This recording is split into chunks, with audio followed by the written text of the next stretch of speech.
Diretamente de Serra Negra do Norte, o correspondente Donaldo Nazário Serra traz as notícias mais relevantes, conectando você aos acontecimentos que impactam a vida de toda a população. A paróquia de Nossa Senhora do Ó continua celebrando as peregrinações em honra a São José, que representa a esperança para os agricultores do município, em questão a crença popular, como também é responsável pelas chuvas na região. A tradição e a devoção ao Santo Milagroso permanece viva há décadas no coração dos fiéis e paroquianos de nossa comunidade. A paróquia celebra de 16 a 18 deste mês o Tríduo em honra a São José, com celebrações na Igreja Matriz, enquanto que no dia 19, dia oficial ao São José, a paróquia celebra missa na comunidade rural do Arapuá às 16 horas e 30 minutos, enquanto que à noite haverá missa a partir das 19 horas na Igreja Matriz desta cidade, seguida de procissão pelas ruas da cidade. A celebração será presidida pelo pároco Padre Everaldo Araújo de Lucena. E os trabalhos de reforma e manutenção na Escola Estadual Professor Leomar Batista de Araújo, de ensino médio aqui em Serra Negra do Norte, continuam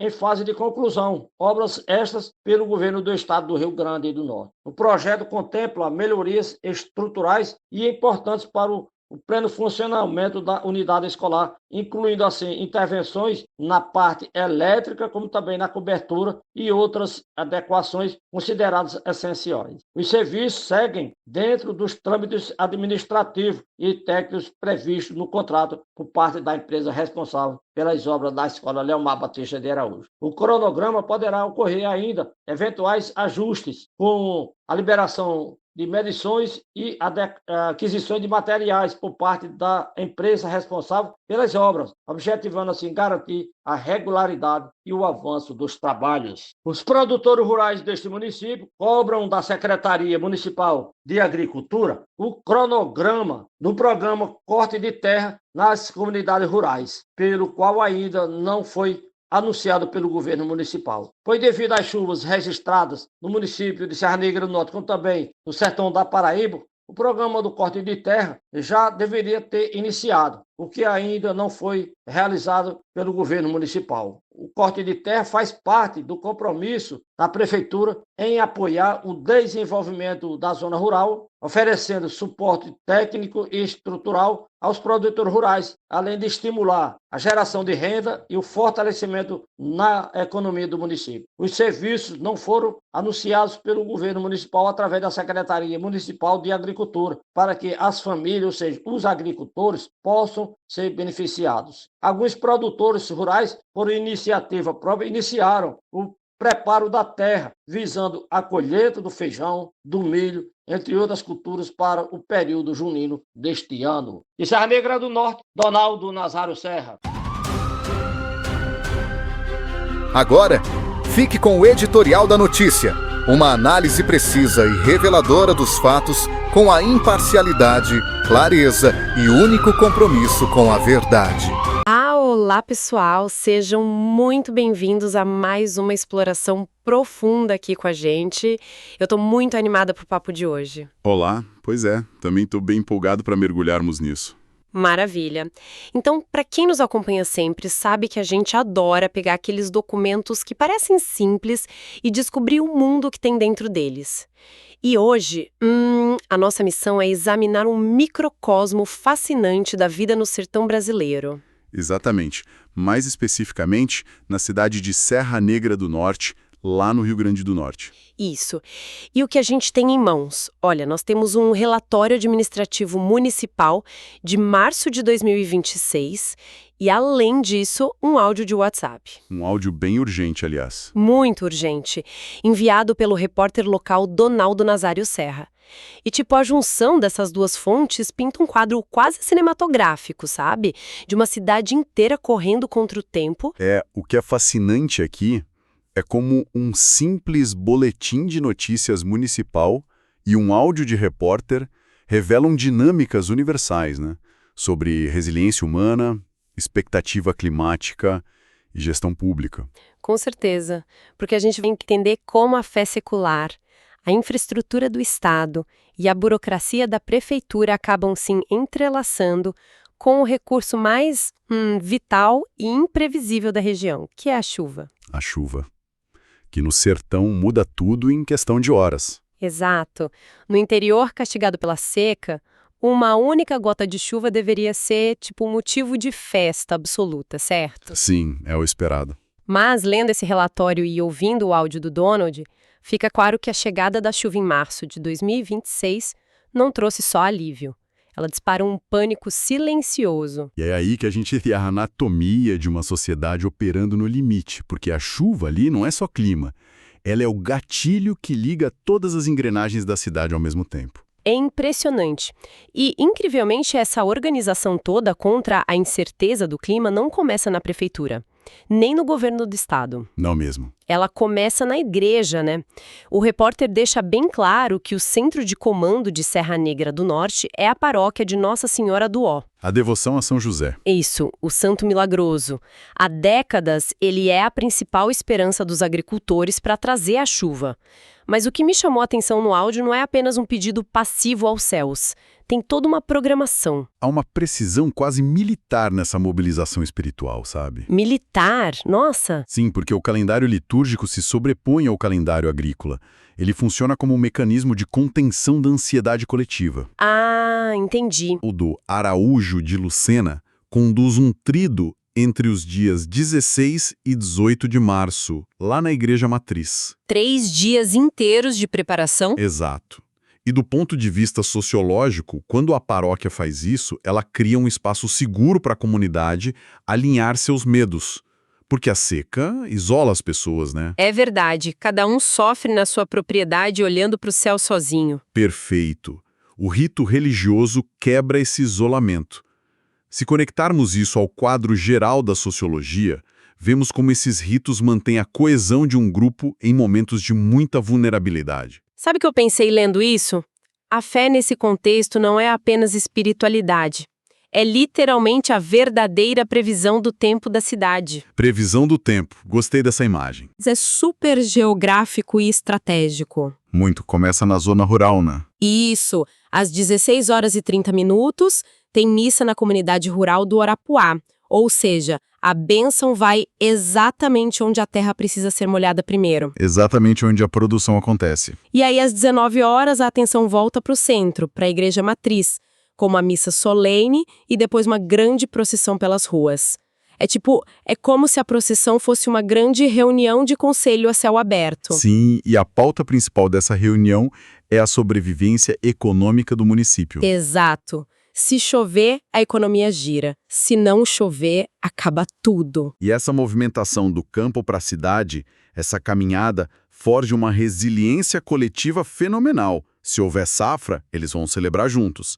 Se houver mais seca, eles já estabeleceram quem é a rede de apoio durante aquelas orações. É a mente se preparando pro impacto. Sim, mas tem um contraste gigante aí. Opa, qual? Porque enquanto a comunidade reza para a água cair, a infraestrutura física da cidade não está no mesmo ritmo. Ah, sim, a estrutura física tá rezando para não chover ainda. Exatamente. O que nos leva ao caso da Escola Estadual Professor Leomar Batista de Araújo. Nossa, essa parte do relatório é assustadora, porque a gente vê a fé pedindo chuva de um lado e o Estado pedindo sol do outro. É o atrito destrutivo entre o tempo da natureza e o tempo burocrático. A escola, que é de ensino médio, está passando por reformas sobre a responsabilidade do governo do Estado. Tura na parede. O documento fala de intervenções vitais na rede elétrica. Rede elétrica e substituição completa da cobertura, o telhado inteiro. O telhado. Aí o relatório diz que a obra está em fase de conclusão, o que soa ótimo, né? Soa bem, até você ler as letras miúdas. Pois é. O relatório diz que o cronograma final depende de, abre aspas, liberação de medições e aquisição de materiais, fecha aspas. Aí que está o problema. Aqui é onde fica realmente interessante para quem nos escuta analisar as entrelinhas. Espera um pouco, eu fiquei muito intrigada com isso. Pode falar. Estamos falando de uma escola com fiação exposta e sem telhado, e as fortes chuvas de março de 2026 estão se formando no horizonte, como o Donald relatou. Literalmente chegando. Por que a diretoria da escola ou o próprio Estado não vai lá, compra as telhas que faltam e fecha esse buraco antes que a água destrua tudo? Essa dependência de medições Não sou como um limbo burocrático que pode custar a própria estrutura que eles estão tentando salvar se a chuva apertar? Soa. O instinto humano diz que sim, mas a engrenagem do Estado opera numa lógica de desconfiança preventiva. Como assim, preventiva? No setor público brasileiro, uma medição é um processo legal estrito. O fiscal ou engenheiro do governo precisa viajar até lá, olhar a obra, atestar que a construtora concluiu uma certa porcentagem e redigir um laudo. Tá, ele faz um laudo. Esse laudo é protocolado, auditado e só então aprovado. Só depois de tudo isso, o Estado libera o pagamento. E só com esse dinheiro na conta, a construtora pode adquirir os materiais da próxima fase, tipo as telhas. Caramba. Não existe margem para improvisação. O gestor não pode fazer uma compra emergencial por fora sem ferir a lei de licitações. Ele responderia por improbidade administrativa. Então, deixa eu ver se eu entendi. O fiscal precisa assinar um monte de papel para garantir que o dinheiro público está seguro contra fraudes. Correto. Mas enquanto esse papel viaja de mesa em mesa nas capitais, a fiação elétrica novinha, que foi paga com esse mesmo dinheiro, fica lá exposta, tomando chuva e correndo risco de dar um curto-circuito geral. É um paradoxo doloroso da administração pública. O sistema é desenhado para evitar desvios, o que é fundamental. Mas ele é completamente cego e surdo para a urgência climática de uma cidade do interior. A nuvem de chuva não lê o diário oficial, né? Exatamente. Se faltar um carimbo ou o sistema travar, a construtora para. E uma tempestade de uma noite destrói meses de trabalho. Na tentativa obsessiva de proteger o dinheiro no papel, o Estado expõe o patrimônio físico aos elementos. É muito irônico e triste ao mesmo tempo. Mas olha, se o governo estadual está nesse cabo de guerra com o telhado da escola, o nível municipal tem um desafio que é muito mais ligado à sobrevivência básica. Muito mais. Porque a chuva de fato chegou. Sim. O áudio do Donaldo Nazares Serra relata chuvas em Serra Negra do Norte e no sertão da Paraíba. E aí o relógio biológico da agricultura dispara. E ele não espera por licitação, nem por carimbo de prefeitura. E é aí que a gente entra na maior tensão relatada nessas fontes. O impasse do famoso corte de terra. Isso. A briga entre a Secretaria Municipal de Agricultura e os produtores rurais. Vamos detalhar isso porque, para quem não é da região rural, o termo corte de terra pode parecer algo simples, mas não é. Não é um bônus ou um enfeite, é essencial. É um programa em que a prefeitura fornece suporte técnico e tratores para arar o solo das famílias rurais, com o objetivo de gerar renda, óbvio. Mas a chuva caiu e a janela ideal de plantio se abriu. E o que a prefeitura fez? Nada. Segundo as fontes, o governo municipal ainda não tinha anunciado o cronograma do programa. Silêncio absoluto da Secretaria de Agricultura. Isso levanta uma questão importantíssima. É como se, pensa comigo, é como se os agricultores tivessem acabado de ganhar na loteria com a chegada da chuva. Mas o banco, que é a prefeitura, estivesse com as portas fechadas no momento em que eles foram descontar o prêmio. Essa analogia é perfeita, porque o solo do semiárido, depois de muito tempo de seca, vira quase um asfalto de tão duro. Fica compactado. Muito. A água da primeira chuva escorre, não penetra. O trator tem que entrar imediatamente para quebrar essa crosta dura e criar uma terra solta. Para a próxima chuva poder entrar. Exato. E fazer um berço úmido para a semente. Se a prefeitura demora uma semana para mandar o trator, o sol escaldante evapora aquela água da primeira chuva. Nossa. A terra vira pedra de novo. E a janela fecha. A semente não germina mais. O atraso aqui não é só o inconveniente na agenda. Ele literalmente impossibilita a safra. É uma perda irreparável da biologia e tem um peso econômico absurdo aí que o áudio também menciona. A questão do tempo para as festas juninas. O mês de junho. Sim, essas famílias plantam milho e feijão agora, em março, para colher no São João. E o período junino é o ápice financeiro dessas famílias no Nordeste. Não é só fazer canjica e pamonha para a festa. É a safra de subsistência. É com isso que eles pagam as dívidas da seca. Pagam dívidas, garantem o estoque de alimento dos animais para o resto do ano e o milho verde atinge o valor máximo de mercado nessa época. Então, se o trator da prefeitura não chega na hora certa, o milho não amadurece até junho. E a economia inteira do município trava. O comércio sofre, a circulação de dinheiro acaba, consequências severas. Diante desse cenário terrível de silêncio da prefeitura, a reação das famílias relatada no áudio foi impressionante. Elas não ficaram sentadas esperando o papel sair da secretaria. A necessidade fala mais alto. Com certeza. As famílias começaram a preparar a terra por conta própria. Eles alugaram tratores privados, pegaram as enxadas, foram para o campo rasgar o chão sozinhos para garantir a colheita. Isso demonstra uma tenacidade fantástica. Eles conhecem o tempo da terra melhor que qualquer burocrata. Mas, por outro lado, tem um custo invisível brutal nisso. Qual o custo? Pense no custo de oportunidade. O produtor familiar tem pouquíssimo dinheiro.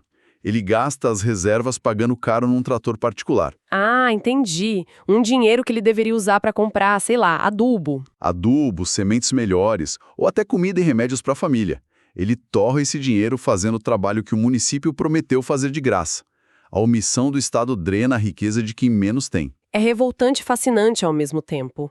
E isso amarra perfeitamente todas as pontes que a gente explorou hoje em Serra Negra do Norte. Sim, todas convergem para o mesmo ponto. A gente viu a paróquia administrando o tempo espiritual e mantendo todo mundo unido, depois o governo do estado enrolado no tempo burocrático, quase afogando o telhado de uma escola. E a prefeitura perdendo o timing do tempo da natureza com os tratores. Exato. Então, o que tudo isso significa para quem está escutando a gente? Por que a gente deve se importar com essa história de Serra Negra do Norte? Boa pergunta. Eu acho que ela ilustra perfeitamente o equilíbrio frágil entre a força da natureza, a tradição comunitária e a máquina pública.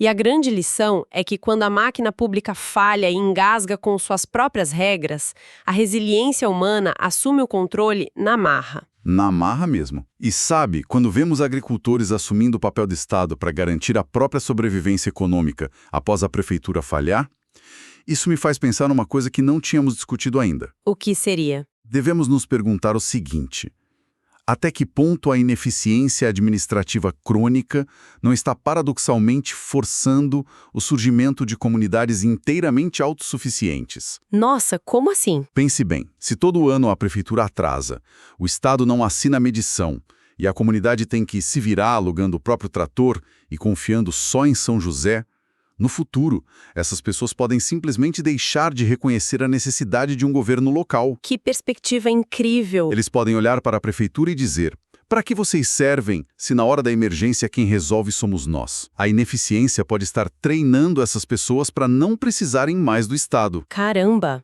É uma semente de independência ou até de uma rebelião silenciosa sendo plantada junto com o milho e o feijão de março.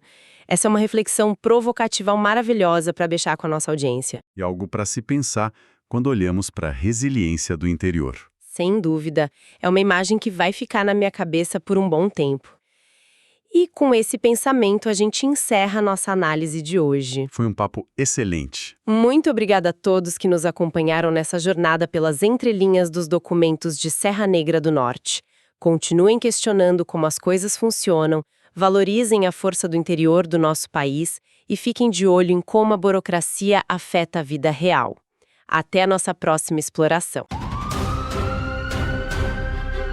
Você acabou de acompanhar as principais notícias de Serra Negra do Norte com o correspondente Donaldo Nazário Serra, que há mais de 50 anos vem levando informação com seriedade, compromisso e credibilidade a toda a comunidade do Seridó do Rio Grande do Norte e da Paraíba.